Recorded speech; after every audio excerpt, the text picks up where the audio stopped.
Vale, aquí va y viene.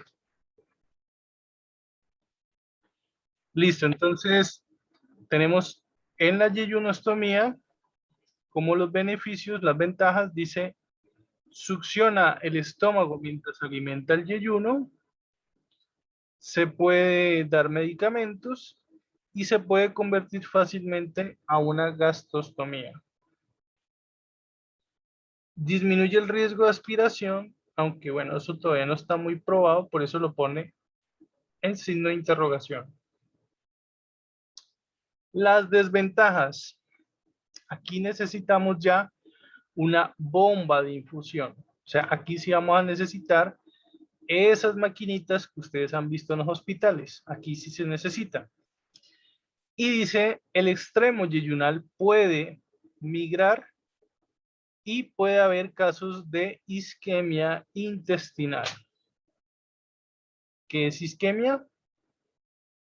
Isquemia es un taponamiento de algún vaso sanguíneo, generalmente una arteria, y eso puede causar una hipoxia en ese tejido o incluso la muerte de las células, necrosis. Entonces, cuando uno, por ejemplo, habla de infarto agudo de miocardio, infarto de corazón, generalmente es producido por una isquemia, un taponamiento de una arteria del corazón, generalmente las coronarias. Entonces, eso es una isquemia.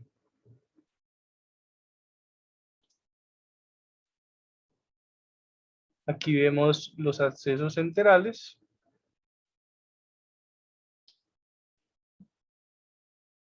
Beneficio, este se repite. Se repitió. Bueno, aquí vamos a ver qué se debe hacer cuando se tapona una sonda nasogástrica. Entonces hay una mnemotecnia que se llama café. Ya vamos a ver qué es eso de café.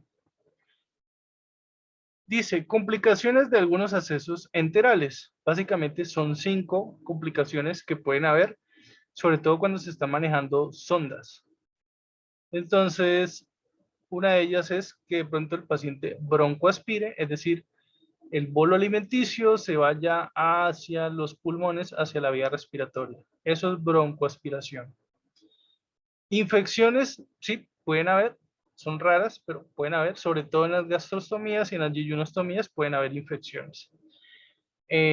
Sangrado también, sobre todo si el paciente tiene el nivel de plaquetas bajo o está recibiendo algún medicamento anticoagulante, ¿ya? Oclusiones también, las ondas se taponan a veces. Y esto pasa más que todo con las nasogástricas y las nasoyeyunales. Ya, no, con la nutrición parenteral no pasa mucho y con las gastrostomías tampoco es que pase mucho, pero puede pasar. ¿Cómo puede pasar una oclusión? Pues ustedes han visto la leche en polvo, ¿sí o no?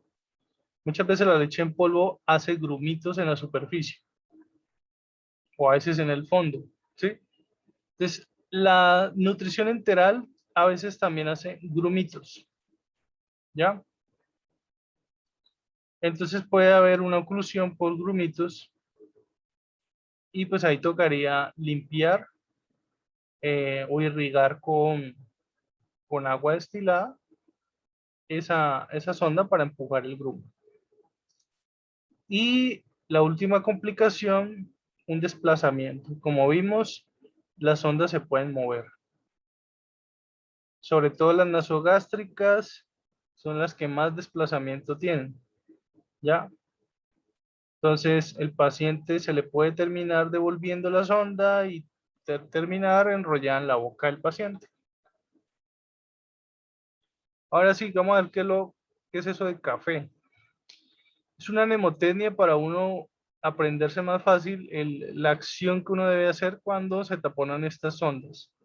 Entonces, la C de continua, la de aspirar, la F de flush, que significa lavar, y la E de elevar.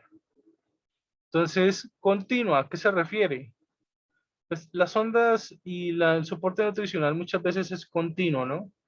Hasta que termine de pasar toda la cantidad que se le iba a pasar al paciente. Entonces, si la sonda se tapona, es decir, hay una oclusión, lo primero que yo debo hacer es detener esa continuidad, ¿ya? ¿Cómo lo voy a lograr? Si es por sonda nasogástrica, pues probablemente no tenga bomba, entonces simplemente se cierra la llave, ¿ya? Si, si no es si es por bomba, entonces simplemente se pone la bomba en stop para detener la infusión. Una vez ya hemos cerrado el acceso o el paso, ya sea por bomba o no, simplemente con circuito de llave, entonces lo siguiente que debes hacer es aspirar. Puede ser que el paciente haya broncoaspirado, entonces se aspira el contenido alimenticio, se aspira y se devuelve, ¿ya? Cuando ya no encuentre más que aspirar, es decir, cuando ya no salga más líquido de acá, lo siguiente que se debe hacer es la F de flush, que significa lavar. Entonces se lava con agua destilada. Aquí ya no usaríamos solución salina. Miren que muchas veces hemos mencionado que la solución salina para todo, ¿no? Que para preparar medicamentos, que para curación de heridas, que para mm, reponer líquidos en el paciente, rehidratación de pacientes deshidratados. Pero aquí en este caso no usamos solución salina, aquí usamos ya agua destilada, que es algo así como decir agua estéril, agua que ya ha sido previamente hervida. Entonces, el agua destilada se usa para lavar esa sonda. Y el último paso es elevar. Si el paciente ha broncoaspirado, entonces se debe elevar la cabecera del paciente, ponerlo en posición de Fowler o semi-Fowler, ¿ya? Aquí esta paciente está en semi-Fowler. Yo sé que esa es una clase que les estoy debiendo, la clase de las posiciones terapéuticas. No hemos hablado de las posiciones de Trendelenburg, de que es una posición de Fowler, que sí. Eso es una clase que tenemos pendiente. Y tengo pensado, no sé si mañana o depende de qué tan rápido acabemos acá, o pasado mañana estaríamos viendo esa clase de las posiciones terapéuticas.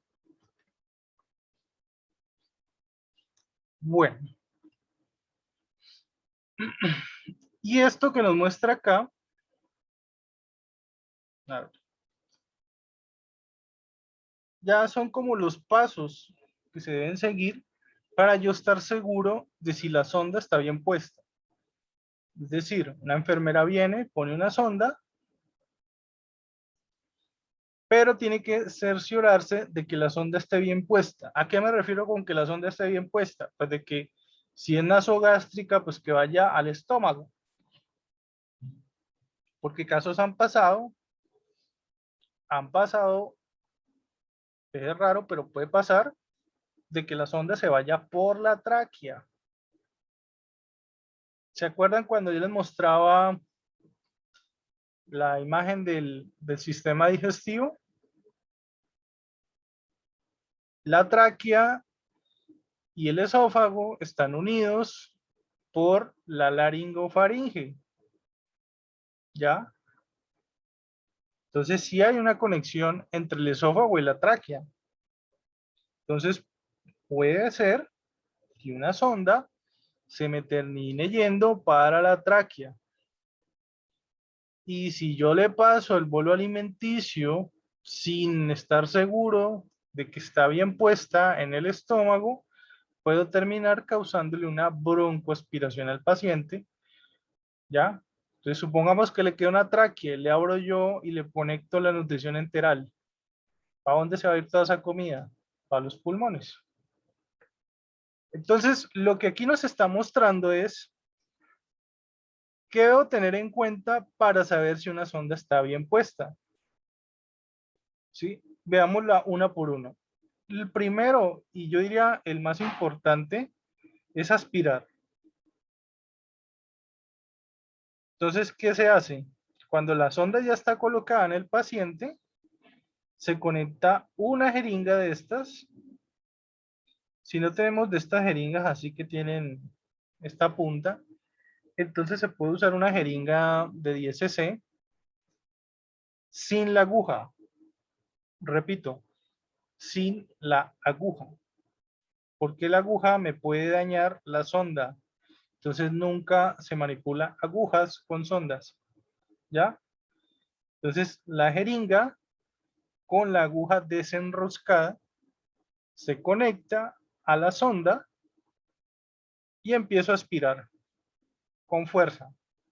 Sí, hay que hacerle un poco de fuerza a la hora de jalar porque tiende a devolverse el émbolo de la jeringa. Se tiende a devolver, entonces hay que hacer algo de fuercita. Listo. Y tratar de aspirar lo más que pueda. Si sale un líquido como el que se ve aquí en la imagen, amarillento o amarillento verdoso, significa que la sonda está bien puesta. Felicidades. Has puesto tu sonda al paciente. ¿Ya? ¿Por qué? Porque si sale este líquido amarillento, significa que estás en el estómago. Porque en el estómago están estos líquidos, que es el jugo gástrico. ¿Ya? En el pulmón no hay jugo gástrico, no hay ningún líquido amarillo. Entonces, si la sonda estuviera mal puesta, es decir, si estuviera en la tráquea o por los bronquios, pues no saldría ningún líquido amarillo, ¿ya? Pero entonces supongamos que este paciente no tiene líquido amarillo. Tampoco puedo decir que esté en la tráquea o que está en la vía respiratoria. Si no sale ningún líquido amarillo y yo aspiro y no sale nada, entonces voy al paso 2, que es el que está acá en esta imagen. ¿Qué está haciendo él ahí? O ella, no sé. Digo él, no sé, puede ser una enfermera, puede ser un enfermero, digo él o ella. Bueno, puso esta sonda en un vaso con agua, pero el extremo que queda por fuera, ¿no? ¿Esto con qué propósito? Para ver si salen burbujas de agua. ¿Para qué me sirve a mí saber si salen burbujas de agua desde la sonda? Supongamos que si salieran burbujas de agua. Sí, ¿qué significaría eso? O sea, ¿dónde estaría la sonda en esos momentos?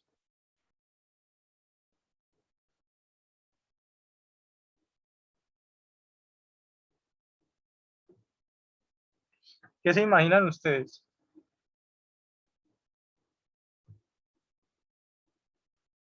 ¿Qué me podría indicar las burbujas en un vaso con agua?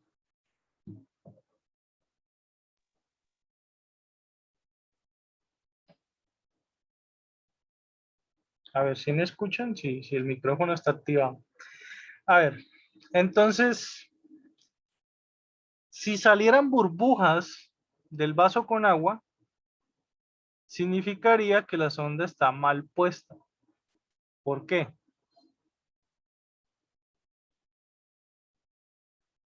Porque entonces esa salida de burbujas de aire significa que hay aire por ahí transitando. Si salieran burbujas de aire del vaso con agua, significa que la sonda está conectada a la vía respiratoria. Por lo tanto, está mal puesta y por lo tanto el paciente podría broncoaspirar.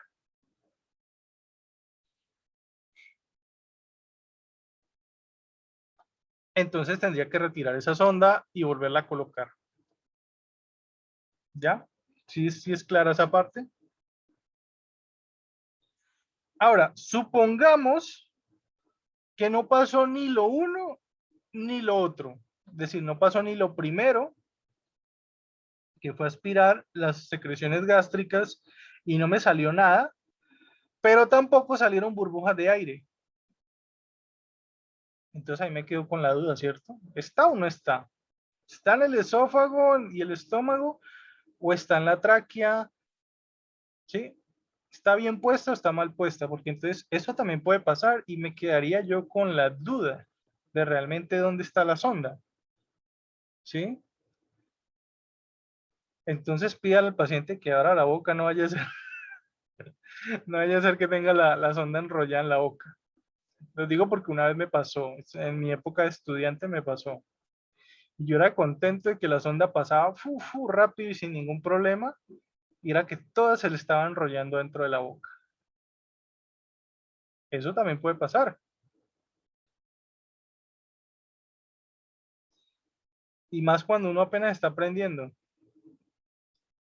¿Sí? O puede ser que la sonda está a mitad de camino, o sea, es decir, está a mitad del esófago. Puede ser también. Entonces, si no salió secreción cuando aspiré del estómago, podría ser que no está en el estómago. Pero tampoco salieron burbujas de aire, significaría que tampoco está en la tráquea, ¿cierto? Ni en la vía respiratoria. Entonces, ¿dónde podría estar la sonda? ¿Cierto? Son cosas que uno se tiene que preguntar, ¿ya?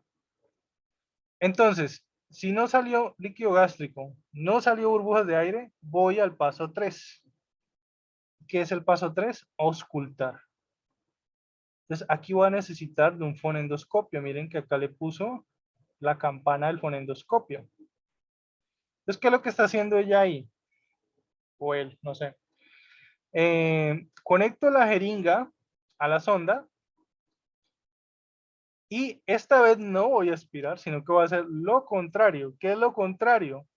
Voy a jalar el émbolo de la jeringa hacia atrás, ya no para aspirar, sino para llenarla de aire. Entonces lleno la jeringa de aire, ¿sí? Conecto aquí al equipo de la sonda y empujo todo ese aire. Lo más probable es que para escuchar bien voy a necesitar un colega, sobre todo si apenas estoy aprendiendo o la primera vez que lo estoy haciendo, que empuje el aire de la jeringa mientras yo pongo acá el fonendoscopio y escucho en el apéndice sifoides, es decir, donde empieza el estómago, ¿sí? ¿Y qué es lo que voy a tratar de escuchar con el fonendoscopio? El paso de aire. Si suena el aire, es porque está bien puesta la sonda, ¿ya? Si no suena el aire, entonces significa que la sonda no está colocada en el estómago, ¿ya?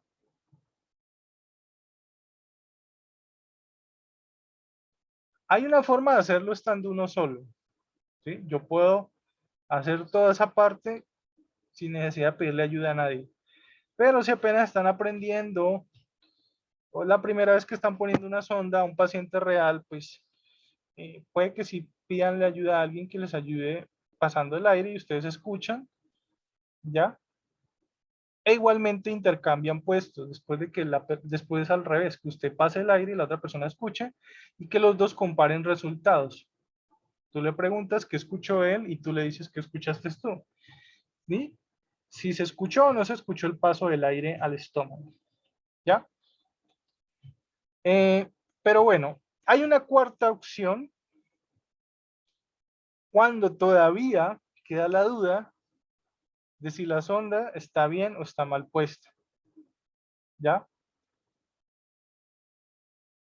Es decir, si no estoy seguro, si no salió aire, no salió secreciones gástricas y tampoco se escucha el paso del aire, hay una cuarta opción.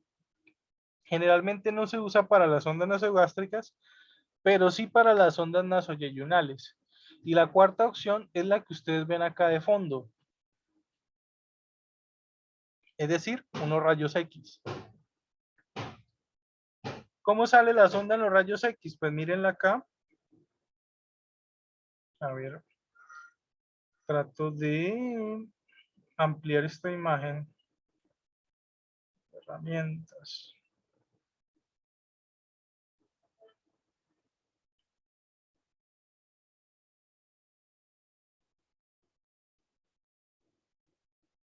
Ah, le di en el símbolo de la lupa y se me enloqueció esto. Pero era para aumentar.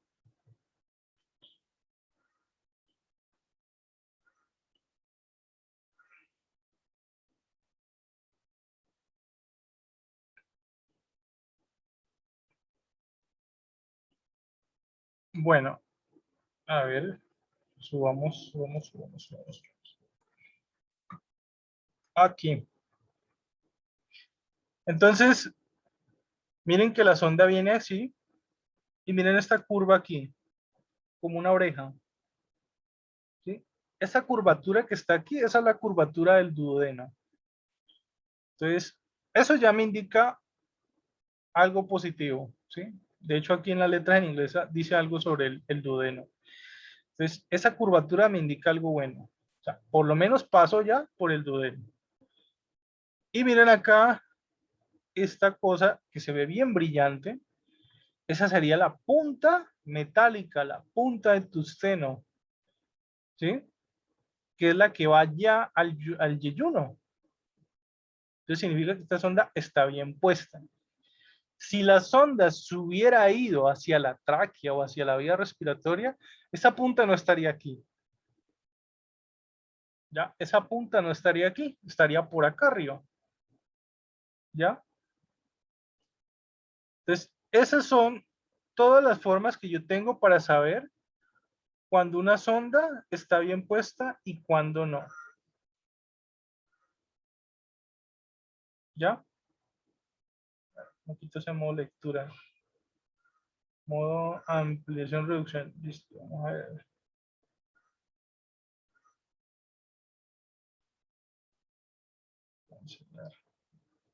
No, ahora no lo sé quitar. A ver.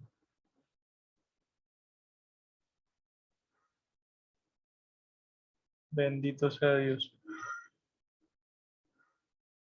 Mm, pongámoslo así. A ver. Listo, bueno. Ah, miremos acá otras ondas. Uy, esta sí se fue al pulmón. Ay, miren esta punta por acá torcida hacia un lado de las costillas. Esa se fue al pulmón. Uy, miren esta otra. Tenaz. Miren esta por donde se fue. Por Dios, parece que le fuera a salir. Parece que la sonda hubiera entrado y le fuera a salir por la piel del pecho. ¿Sí? Miren esta otra. Uy, esta otra también está en el pulmón. Claro que sí, señor. Lo que yo les decía, no, es que no puede quedar por allá arriba, hacia un lado y a nivel de las costillas, porque entonces está en los pulmones. ¿Sí? Y si yo le conectara esto a la nutrición enteral, ese paciente se me va a ahogar, va a broncoaspirar.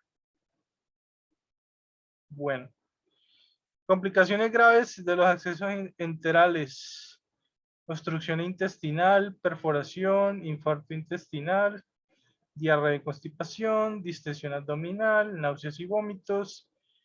Y miren lo que nos dice, pero la nutrición parenteral, es decir, la que va por vena, también tiene complicaciones. Y estas están relacionadas con los catéteres, con problemas metabólicos y con infecciones debido al mismo catéter.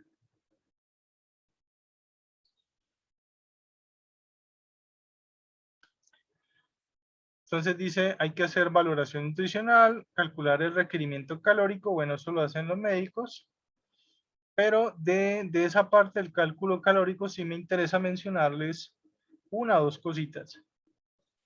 Lo primero es lo que estamos viendo acá en estos tres: carbohidratos, lípidos y proteínas. ¿Qué eran estos tres?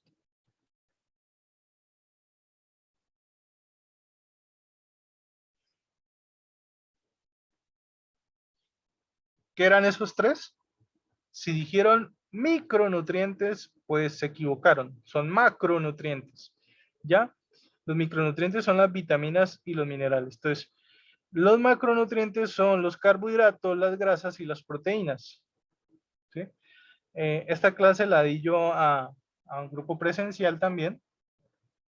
Por ahí les preguntaba yo, les decía yo, niñas, miren, de estos tres, ¿cuáles tienen más calorías? Y entonces les pregunté, dice los lípidos. ¿Qué son los lípidos? Y me dice un estudiante, los lípidos son carbohidratos.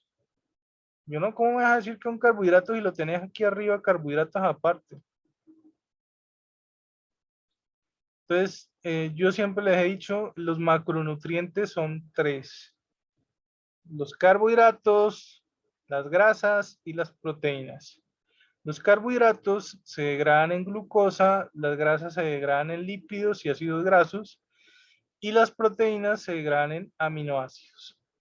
¿Ya? Esos son los 3 macronutrientes. Pero miren que cada uno de ellos tiene un aporte calórico diferente. Entonces aquí ya empezamos a hablar de calorías. ¿Quiénes tienen más calorías? Obviamente las grasas. ¿Sí? Y esa es la razón de por qué entre más grasa consumas, más rápido subes de peso. ¿Por qué? Porque las grasas por cada gramo aportan 9 kilocalorías. Y los carbohidratos, 3.4 kilocalorías. En algunos textos dice que 4. ¿Sí?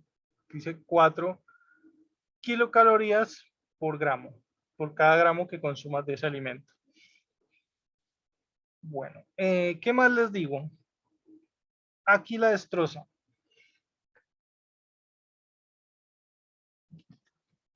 ¿Se acuerdan que en una diapositiva atrás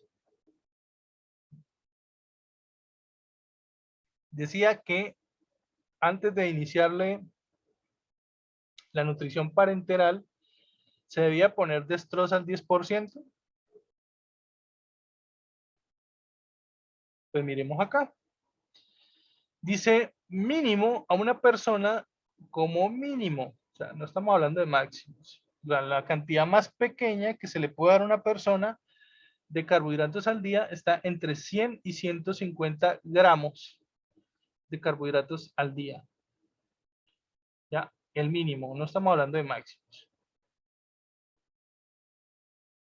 Y miremos que dice entre paréntesis, cada 1000 mililitros de destroza al 5% tiene 50 gramos. Es decir, que 1000 mililitros de destroza al 5% tiene la mitad de lo que se le debe dar a un paciente de carbohidratos en un día. ¿Esto qué significa? Y aquí sí necesito que le echen un poco de cacumen a esto. A ver. ¿Por qué se usa destroza al 10% en vez de al 5%? Se usa al 10% porque si usáramos esta, que es del 5%, ¿cuánto de líquido le tendría que dar a ese paciente? Tendría que darle el doble de lo que está aquí. Porque miren, 1000 mililitros son 50 gramos y el paciente necesita 100. ¿Cuántos mililitros tendría que darle ese paciente? Ay, esas adivinanzas del profe. Entonces, serían 2000 mililitros. ¿Ya? Porque cada 1000 tienen 50. Con 2000 serían 100. ¿Ya la van cogiendo o no? Uy, ya me salió el aviso no, es que esto no dura nada, por Dios. 2000 mililitros entonces serían 100 gramos, ¿ya? O sea, necesitaría 2000 mililitros, es decir, 2 litros de destroza al 5 para cumplir con el mínimo que es 100, ¿ya? Entonces, ¿ustedes han visto cómo es una bolsa de 1000? Les pregunto, ¿han visto cómo es una bolsa de líquidos de 1000? Eso es una bolsa inmensa, larguísima.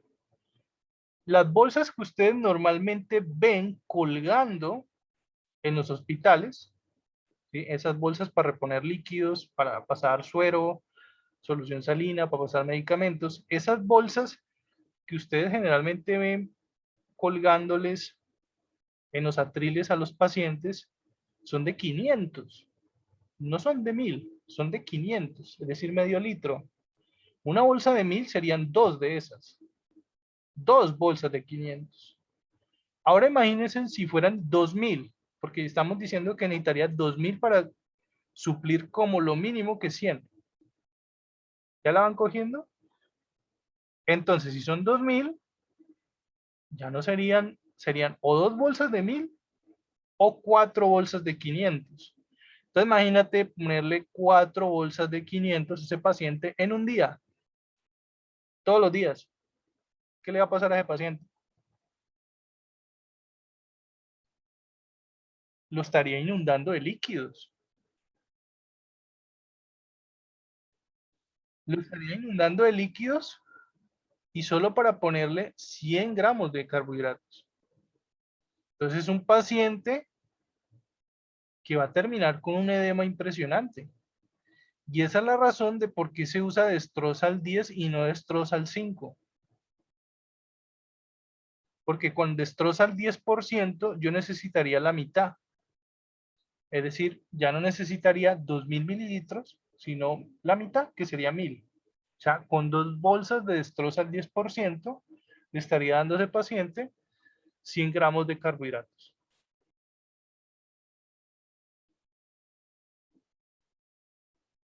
¿Preguntas?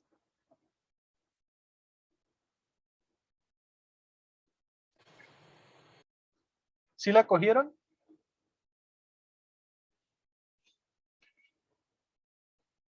Entonces, se usa Destrosal 10% porque con la del 10% no necesito tanto líquido para darle esos 100 gramos al paciente. Cambio, con una Destrosal 5% necesitaría 4 bolsas de Destrosal 5%. Y el paciente terminaría inundado de líquidos y le estaría yo produciendo a ese paciente un edema. Un edema, recuerden, es retención de líquidos en el cuerpo, en las extremidades, manos, pies hinchados. Sí, eso es edema. Entonces no se justifica bombardear al paciente de tanto líquido solo para ponerle 100 gramos de carbohidratos, 100 gramos de glucosa. ¿Ya? Ahí está la explicación de por qué se usa Destroza al 10% y no al 5%. Bueno, esta otra nos muestra el factor estrés. ¿Qué es eso del factor estrés? Pues nos está mostrando quién tiene más gasto metabólico. Entonces, según esta tabla, ¿quién es el que tiene más gasto metabólico? Los pacientes quemados. Los pacientes quemados y los pacientes con síndrome de falla orgánica múltiple. Es decir, miren que entre más grave es lo que le está pasando al paciente, más es su gasto metabólico. Miren, cirugías menores, fractura de huesos largos, cáncer, peritonitis o sepsis, infección de graves o politraumatismo, síndrome de falla orgánica múltiple y quemaduras. Sí, las quemaduras tienen alto gasto metabólico. No voy a hacer ningún comentario obsceno con esta imagen. La imagen habla por sí sola. Nos dice es que no puedes comparar un paciente con ciertas condiciones versus otro paciente. Está comparando un paciente europeo con norteamericano, que generalmente la mayor población de Estados Unidos es obesa. Entonces, miren lo que nos dice. En obesos se usa el peso ajustado. ¿Qué es eso del peso ajustado? Entonces dice que es el peso actual menos el peso teórico. ¿Qué es eso del peso teórico? El peso teórico se saca de acuerdo al peso ideal del paciente. ¿Sí? Es lo que nosotros llamamos el peso ideal. Para saber el peso ideal de un paciente usamos el índice de masa corporal. Entonces, sí les voy a dejar de ejercicio que por favor investiguen qué es el índice de masa corporal y cómo se saca. Eso se los dejo de tarea. Les voy a dar una pista. El índice de masa corporal se saca con el peso y la talla del paciente. Sí, pero para eso hay una fórmula matemática. Como algo así parecido como cuando veíamos la presión arterial media. ¿Sí? Que la presión arterial media decíamos que era 2 sistólicas menos una diastólica dividido 3. Más o menos por ahí la cosa. Con el índice de masa corporal. ¿Sí?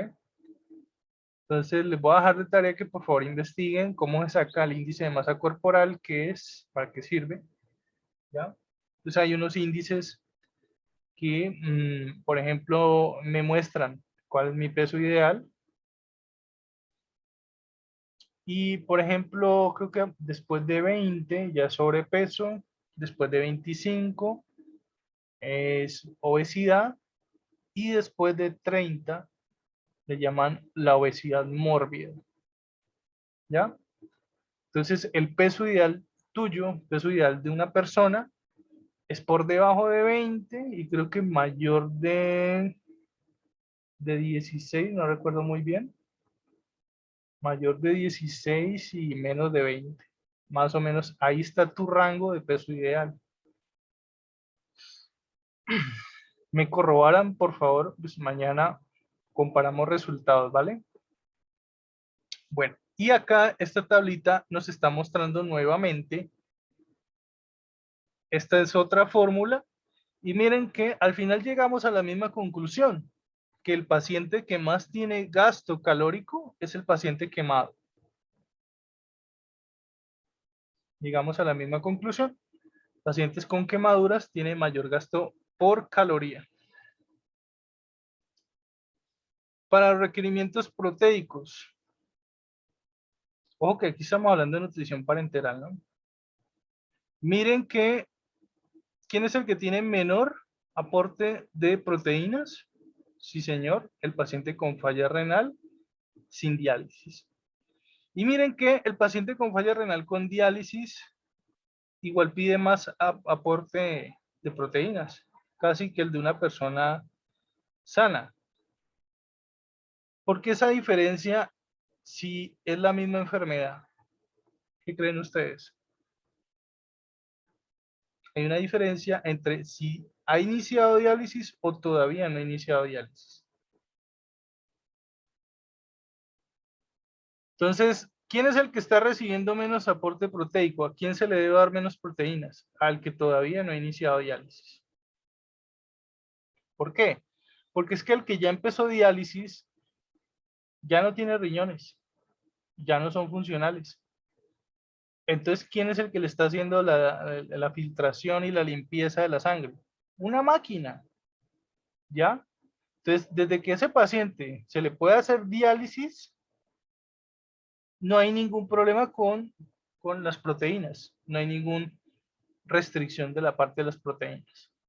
Mientras que el que todavía no ha iniciado diálisis o por alguna razón no se le puede hacer diálisis, entonces a ese paciente hay que restringirle las proteínas. Y entonces ustedes se preguntarán, bueno, entonces ¿cuál es el rollo de las proteínas con el riñón? Ese es un tema muy interesante. ¿Qué rollo se trae el riñón con las proteínas? Eso lo veremos más adelante, porque ya se nos acabó el tiempo. Entonces vamos a una pausa. Nos vemos ahora, ¿vale?